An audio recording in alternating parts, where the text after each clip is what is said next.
Okay. Go ahead, Priya. Thank you, Dr. Chitran. Thank you, Dr. Ramamurthy, for having me here. So let's go on to my video presentation. Can I have my video on the screen? So today I'm going to talk upon this triumvirate technique. The word triumvirate means three. So this is a technique which was published in Journal of Cataract and Refractive Surgery around, I think, 2.5 years back. This is a technique which is applicable in cases with deficient capsular support. So this is the animation which sums up the entire technique in short. What actually does is that when you have a nuclear remnant, you have a deficient capsular support. So we go ahead with the fluid infusion inside the eye, and initially we try to levitate and bring the nuclear fragments inside. We try to do a modified posterior assisted levitation. This is the first part of the procedure, wherein we use the sclerotomy site to do this. The second is the IOL scaffold. Because we have a deficient capsule, we place the optic and the haptic on the surface of the iris, and we go ahead with the IOL scaffold procedure. And then the third procedure is the glued IOL procedure, wherein there is a re-internalization of the same three-piece intraocular lens haptics, and that leads to secured intraocular lens fixation. So the next video would be a clinical video which sums up this entire method, how it goes around. This is an intraoperative posterior rupture. There is a sudden vitreous prolapse which has come up. So, and there was the rhexis was also not very good in this case. So definitely you do not have a very good support to go ahead with. So having cut down this vitreous from the incision, we go ahead with, and this is the trocar anterior chamber maintainer designed by Mastel. This is the fluid infusion. We try to use a trocar anterior chamber maintainer in complicated cases because, at any point of time, it does not tend to come outside the eye, although routine anterior chamber maintainer can also be used. So the next step for this would be that taking of two partial thickness scleroplasts, which would be 180 degrees opposite to each other. This is common to all the glued IOL procedures. And this is a 22K sclerotomy, which has been created.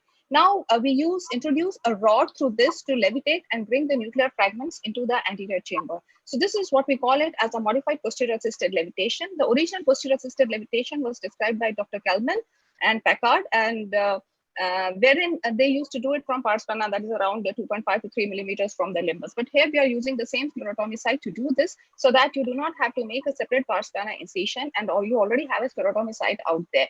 So the next thing is that you need to clear off all the cortical matter and the fragments into the anterior chamber. The softer ones, they usually come up with the vitrectomy probe, but then you need to remove the nuclear fragments. So this is the technique which has been described in the IOL scaffold procedure, which we all are very well versed with it.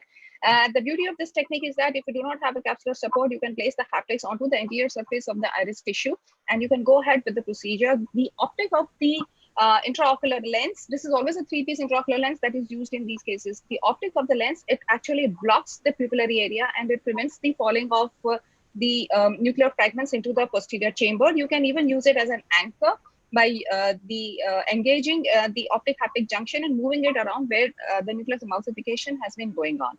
Now, actually, in the initial stages, if the pupil goes down, it's quite beneficial because it prevents any slippage of matter into the posterior chamber. But later on, when you need to clear up everything, you need to use iris hooks to have a good visualization of the entire cortical matter which has been surrounding the optic of the intraocular lens, and at times it might even be behind the intraocular lens.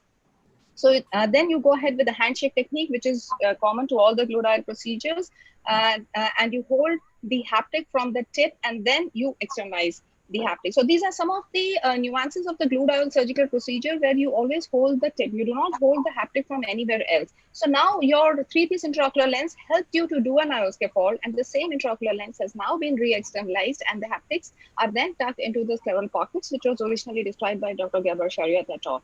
I would like to say that the intrascleral fixation, the haptic tuck is something that gives strength to the IOL fixation. And then we use fibrin glue to seal the flaps, and this is how you can manage these cases. In case if you have a drop into the posterior chamber, you would then be needing the help of a posterior segment surgeon because you need to do it. I would recommend surgeons, if you have a drop, not to fish into the posterior vitreous cavity. You need to refer this case to a posterior segment surgeon for better management. Thank you.